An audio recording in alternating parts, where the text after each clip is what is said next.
Hello everyone. In today's video, we will going to see unit number 5, network theorems. आजच्या व्हिडिओमध्ये आपण unit number 5 network theorem पाहणार आहोत. Syllabus और सब topics contain superposition theorem, Thevenin's theorem, Norton's theorem, maximum power transfer theorem, reciprocity theorem, duality in electric circuits इत्यादी गोष्टी आपल्याला या युनिटमध्ये पाहायला मिळणार आहेत. Superposition theorem, Thevenin's theorem, Norton's theorem, maximum power transfer theorem या 4 थेरम ज्या आहेत त्या अतिशय महत्त्वाच्या आहेत नेटवर्क सर्किट्समध्ये. Okay, unit number 5 network theorems 16 marks, जो की 16 मार्क्ससाठी आहे.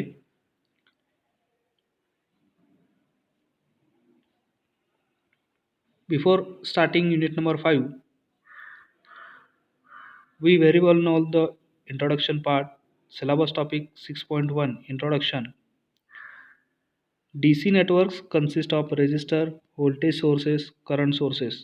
DC नेटवर्क्समध्ये समाविष्ट असते, रेजिस्टर्स असतात, व्होल्टेज सोर्सेस असतात, करंट स्रोत असतो. In order to determine current flowing through, voltage developed across or power dissipated in a particular circuit element. Okay.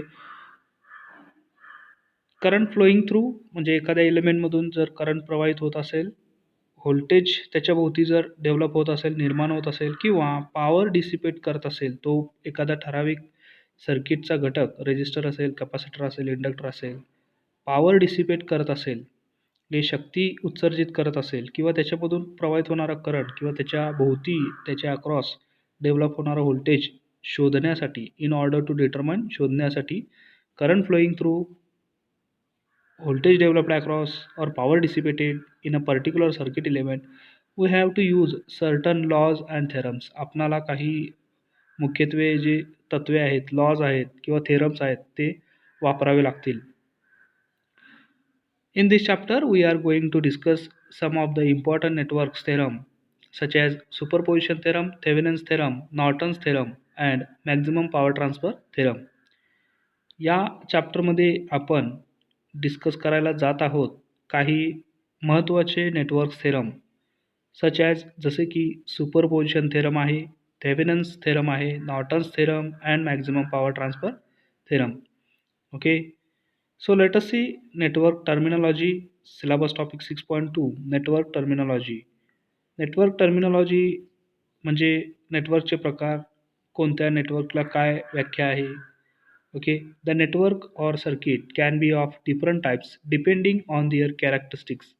त्यांच्या गुणधर्मावरती अवलंबून असलेले सर्किट किंवा नेटवर्कचे वेगवेगळे प्रकार येतात. Some of the important types of networks are as follows. काही महत्त्वाचे प्रकार जे आहेत ते खालीलप्रमाणे आहेत, जसे की ॲक्टिव्ह और पासिव्ह नेटवर्क, लंप्ड और डिस्ट्रीब्युटेड नेटवर्क, युनिलॅटरल और बायलॅटरल नेटवर्क, लिनियर और नॉन लिनियर नेटवर्क्स. आपण ह्या ज्या व्याख्या आहेत, active passive networks, lumped distributed networks, unilateral और bilateral networks, linear non linear networks इत्यादी आपण युनिट नंबर 1मध्ये सुद्धा पाहिले आहेत. ओके, तर पाहूयात सिलेबस टॉपिक 6.2.1 ॲक्टिव्ह और पासिव्ह नेटवर्क कोणाला म्हणायचे. समर 9, समर 10, विंटर 15मध्ये या टॉपिकवर प्रश्न विचारला आहे, ॲक्टिव्ह और passive network. Okay, based on the presence or absence of source, the electric networks are classified as active or passive network.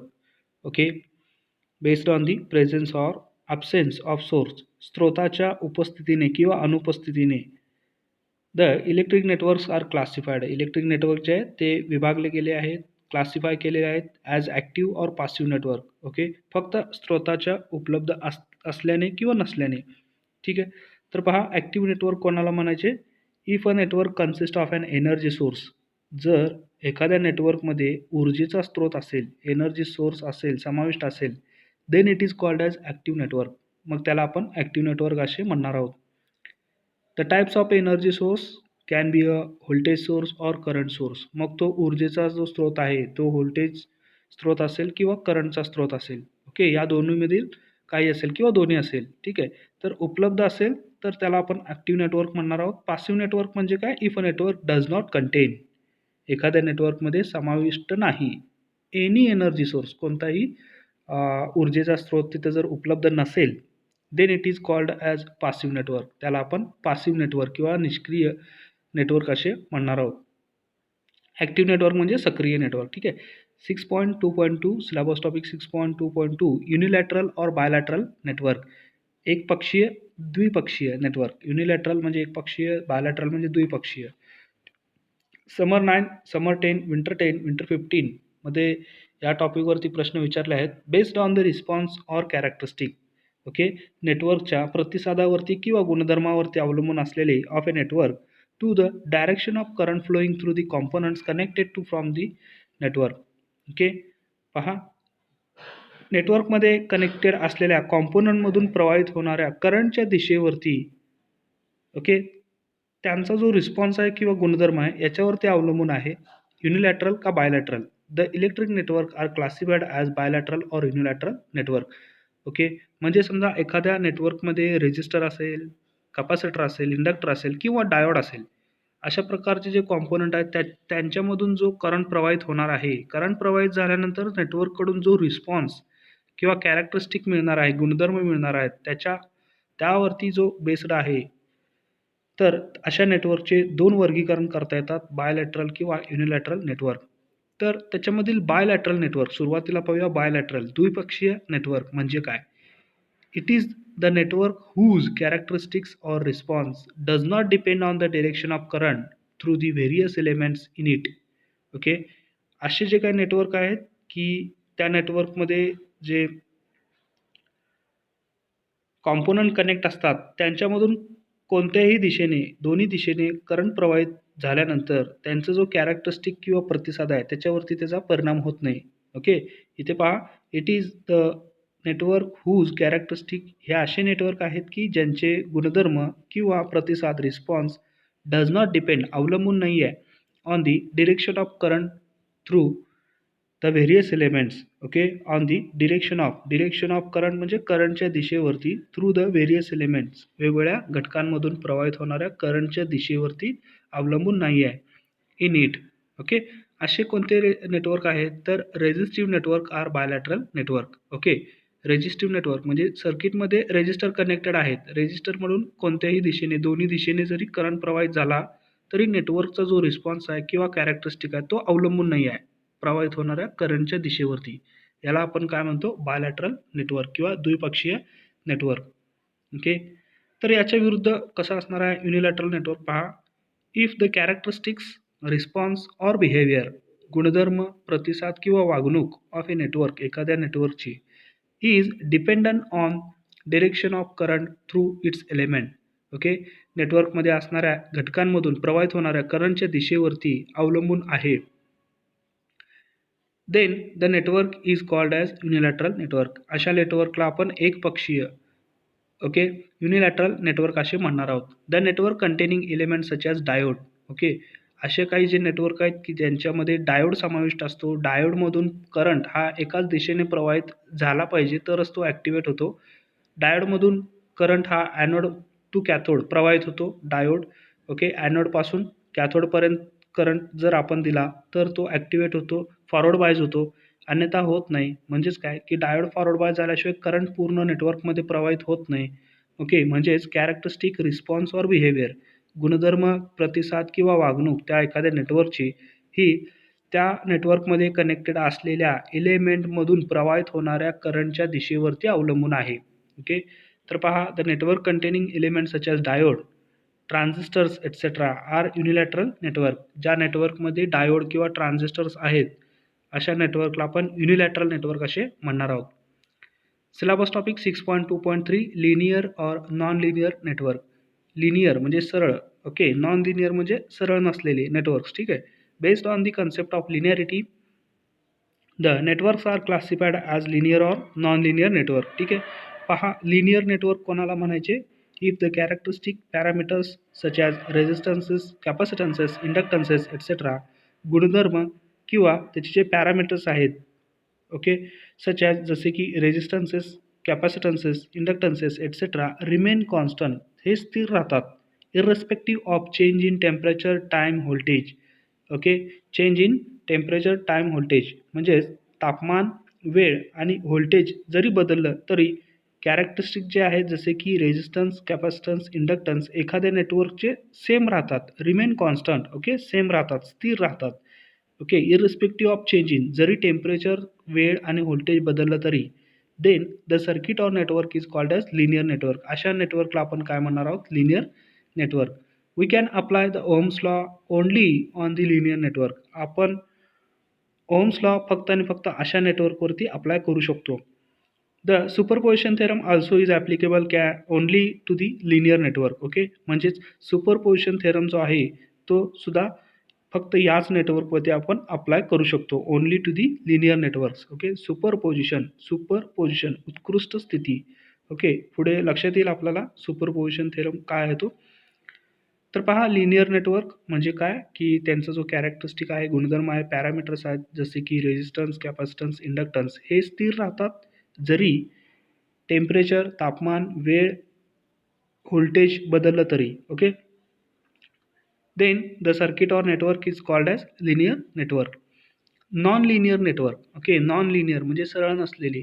If the parameters of a network changes their values with the change in voltage. जर का एखाद्या नेटवर्कचे parameters बदलले जसे की resistance आहे, capacitance आहे, inductance आहे हे बदलले कोणासोबत? Voltage, temperature, टाईमसोबत.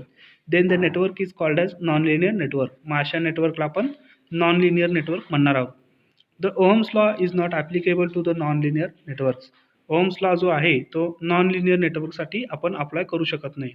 The superposition theorem also is not applicable to the non linear network. मग सुपरपोजिशन थेरमसुद्धा आपण नॉन लिनियर नेटवर्कला अप्लाय करता येत नाही. ओके, तर पहा syllabus topic 6.3 superposition theorem. Super म्हणजे उत्कृष्ट, पोजिशन म्हणजे स्थिती. ओके, नेटवर्कमध्ये अशी सुपरपोजिशन असते. ओके, त्याच्या संबंधित सांगणारा लॉ किंवा थेरम म्हणजेच सुपरपोजिशन थेरम. तर पाहूयात सिलेबस टॉपिक 6.3 विंटर 6मध्ये या टॉपिकवरती क्वेश्चन विचारला होता. State and explain superposition theorem. लिहा आणि स्पष्ट करा सुपरपोजिशन थेरम. Winter 6 4 marks. तर पहा सुपरपोजिशन थेरम काय आहे. The superposition theorem is an important concept in the circuit analysis. This theorem is useful when a network contains more than one energy source. Okay, superposition theorem हा एक महत्त्वाचा संकल्प आहे, concept आहे इन दी सर्किट ॲनालिसिस, सर्किटच्या विश्लेषणामध्ये. This theorem is useful when a network contains more than one energy source. हा theorem जो आहे, हा लॉ जो आहे तो योग्य आहे, वापरण्यायोग्य आहे केव्हा? वेन अ नेटवर्क कंटेन्स, एखाद्या नेटवर्कमध्ये मोर दॅन वन एनर्जी सोर्स, एकापेक्षा जास्त अधिक ऊर्जेचे स्रोत असतील तर आपण तिथे हा थेरम सुपरपोजिशन थेरम वापरण्यायोग्य असतो. It helps us to determine the voltage across a component. हा मदत करतो एखाद्या कॉम्पोनंट, एखाद्या घटकाच्या अक्रॉस, घटकाच्या भोवतीचा व्होल्टेज शोधण्यासाठी. Or branch current by calculating the effect of each source individually. किंवा ब्रांच करंट आपण कॅल्क्युलेट करू शकतो the effect of by calculating the effect of source individually. Okay, म्हणजेच एक सोर्स एकाच वेळी ऑपरेट ठेवून आपण ब्रांच करंट कॅल्क्युलेट करू शकतो. परिणामात्मक जो सोर्स इंडिव्हिज्युअली ॲक्टिव्ह ठेवून आपण प्रत्येक ब्रांचमधून प्रवाहित होणारा करंट कॅल्क्युलेट करू शकतो. And determining the combined effect. आणि मग नंतर कंबाइन्ड इफेक्ट, एकत्रितपणाचा जो परिणाम आहे सर्किटच्या सर्व सोर्सेसचा तो आपण इथे कॅल्क्युलेट करू शकतो. And determining the combined effect of this sources.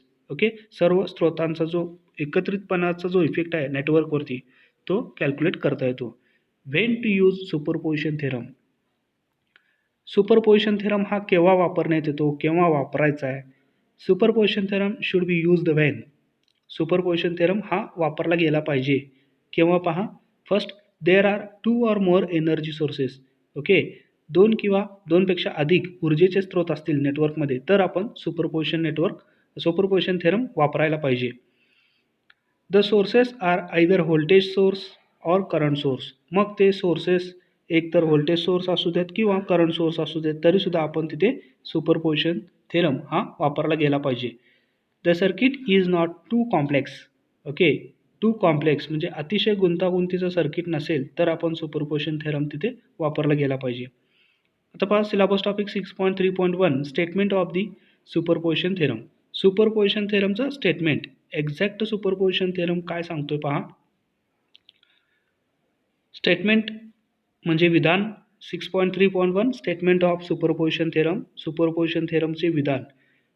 तर हा टॉपिक महत्त्वाचा आहे. सुपरपोजिशन थेरम असेल, नॉर्टन्स थेरम असेल, थेवेनिन्स थेरम असेल किंवा मॅक्झिमम पॉवर ट्रान्सफर थेरम असेल, एकंदरीतच नेटवर्क थेरम हा युनिट अतिशय महत्त्वाचा आहे, 16 मार्क्ससाठी आहे. तर पहा syllabus topic 6.3.1 statement of superposition theorem. Superposition थेरमचा जो विधान आहे या टॉपिकवरती MSBTच्या परीक्षांमध्ये बऱ्याच वेळा प्रश्न विचारले आहेत. तर पहा statement of superposition theorem. The superposition theorem states that, superposition theorem असे सांगतो की in any linear network containing 2 or more sources. Okay, कोणत्याही लिनियर नेटवर्कमध्ये 2 किंवा 2पेक्षा अधिक स्रोत समाविष्ट असतील, द रिस्पॉन्स म्हणजेच करंट, रिस्पॉन्स प्रतिसाद जो आहे, करंट जो आहे, इन एनी एलिमेंट, ओके, कोणत्याही घटकांमधून प्रवाहित होणारा current is equal to the algebraic sum. तो कसा असतो? Is equal to the algebraic sum of response. Okay, तो अल्जेब्रिक सम असतो, तो बेरीज असतो कोणाचा? रिस्पॉन्स करंटचा, caused by individual sources. Okay, वैयक्तिक स्त्रोतापासून, वैयक्तिक स्त्रोताच्या उपस्थितीच्या कारणामुळे जो करंट रिस्पॉन्स मिळणार आहे, acting alone, okay, current response मिळणार आहे त्याच्या अल्जेब्रिक सम इतका तो रिस्पॉन्स असतो. Acting alone while the other source are in operate. Okay, while the other sources are in operate म्हणजेच काय पहा, पुन्हा एकदा पाहूयात. Statement of superposition theorem. The superposition theorem states that, superposition theorem असे सांगतो की in any linear network containing 2 or more sources, कोणत्याही लिनियर नेटवर्कमध्ये 2 किंवा 2पेक्षा जास्त ऊर्जेचे स्रोत असतील, the response currents in any element, okay, is equal to the algebraic sum of response current caused by individual sources acting alone. म्हणजे एकावेळी एकच सोर्स ॲक्ट करायचा आहे, सुरू ठेवायचा आहे. बाकीचे जे सोर्सेस आहेत नेटवर्कमधले, समजा जर नेटवर्कमध्ये 4 एनर्जी सोर्स असतील व्होल्टेजचे, ठीक आहे, तर त्या 4 एनर्जी सोर्सपासून जो करंट त्या घटकामधून प्रवाहित होणारा त्याचा जो रिस्पॉन्स आहे, तो सर्व नेटवर्क एकदा ऑपरेट ठेवून, म्हणजे एकावेळी एकच सोर्स जो आहे तो ऑपरेट ठेवायचा आहे. त्यावेळी बाकीचे 3 जे सोर्स आहेत, स्रोत आहेत, ते बंद ठेवायचे आहेत, इनऑपरेट ठेवायचे आहेत. अशा वेळी त्या घटकामधून प्रवाहित होणारा करंटचा जो रिस्पॉन्स आहे तो अल्जेब्रिक सम आहे. ओके, तो अल्जेब्रिक सम आहे. ओके, तर पहा, it is important to note that, हे अतिशय महत्त्वाचं आहे की लक्षात ठेवण्यासाठी.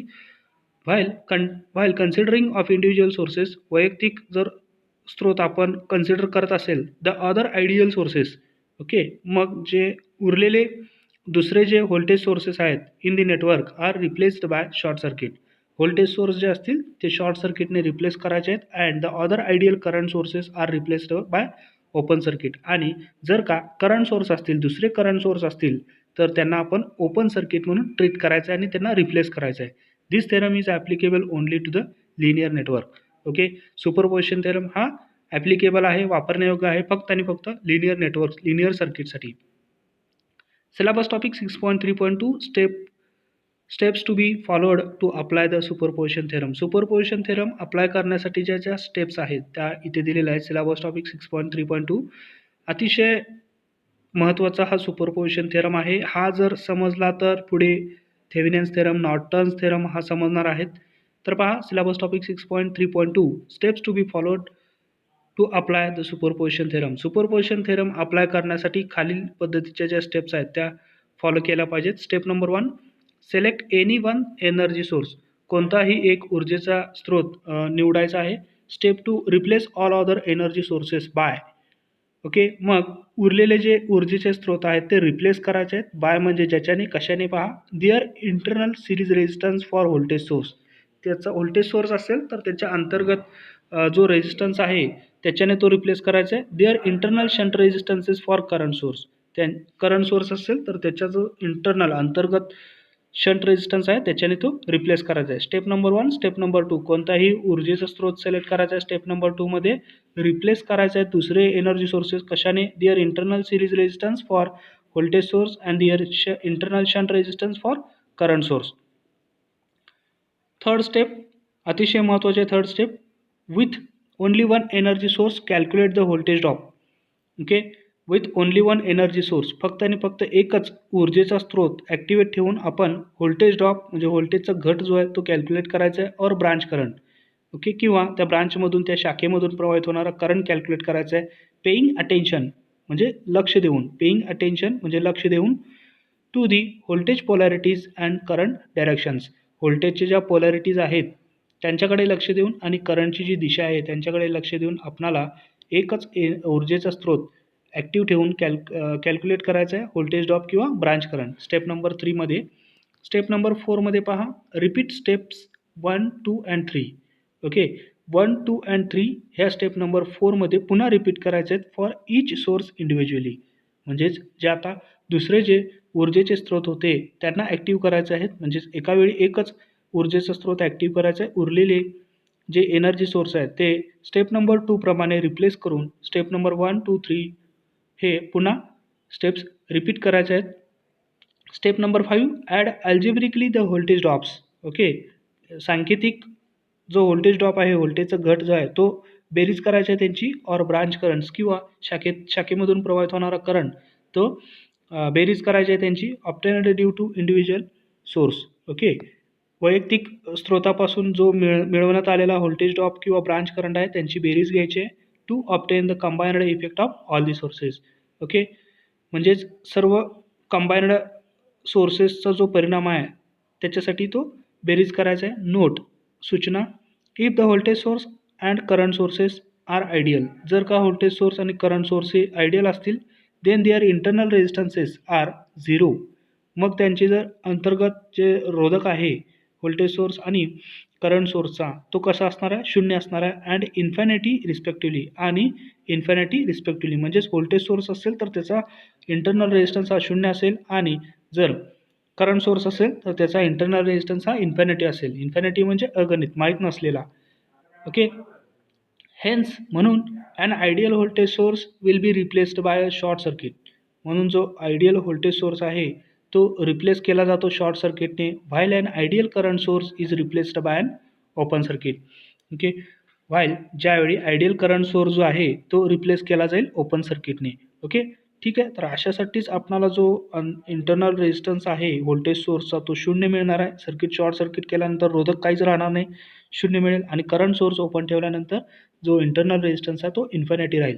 अशा पद्धतीने आपल्याला करंट सोर्स असेल तर नेटवर्कमध्ये तो ओपन ठेवायचा आहे, आणि व्होल्टेज सोर्स असेल तर व्होल्टेज सोर्स बाजूला करून तिथे तो शॉर्ट सर्किट बनवायचा आहे. ठीक आहे, अशा पद्धतीने नेटवर्क्स फॉर्म करायचे आहेत आपल्याला.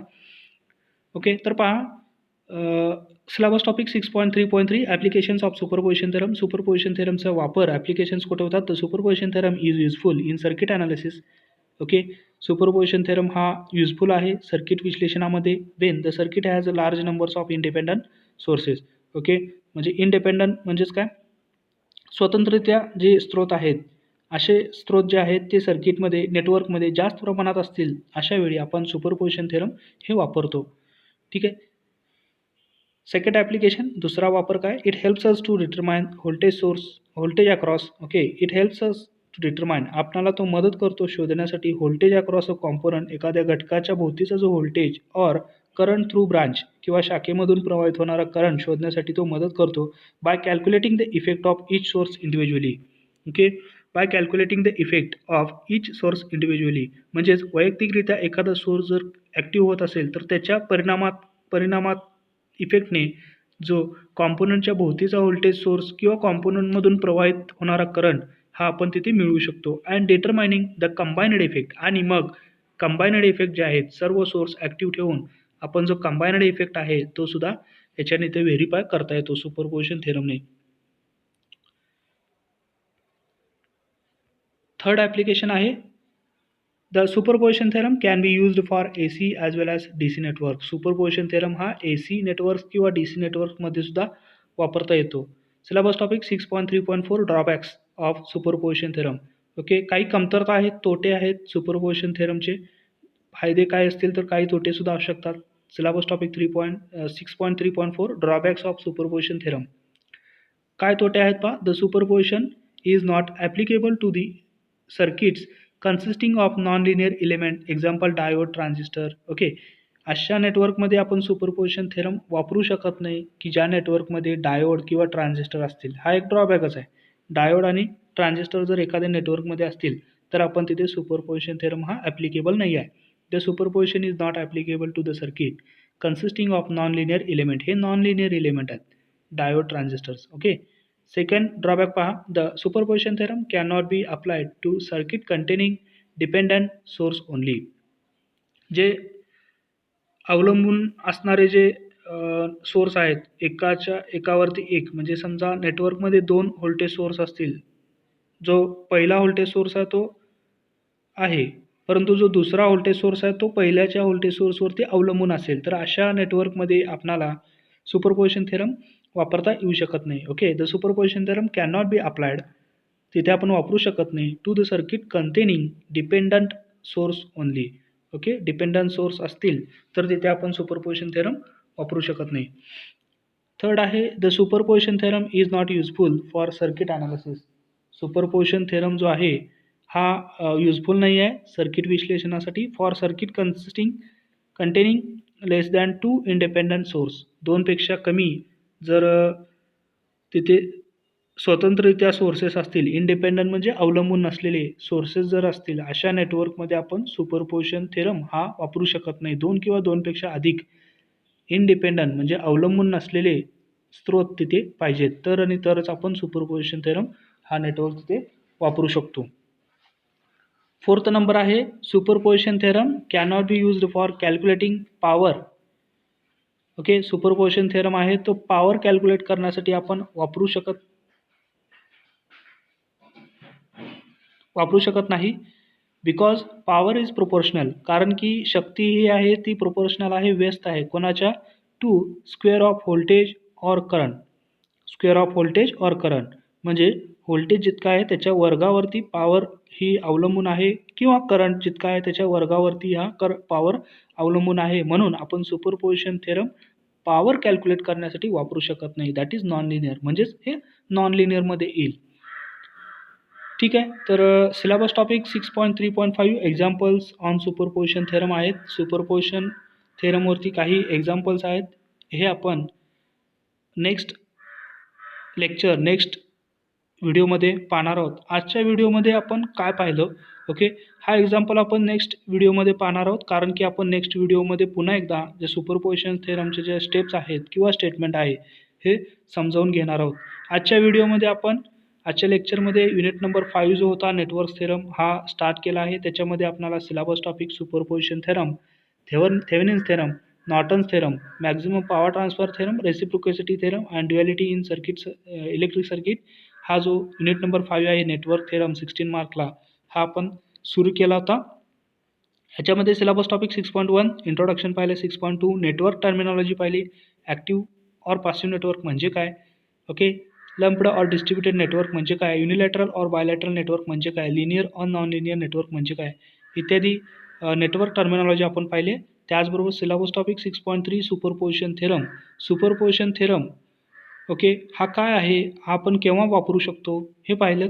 त्याचबरोबर syllabus topic 6.3.1 statement of superposition theorem पाहिला. Syllabus topic 6.3.2 steps to be followed to apply the superposition theorem.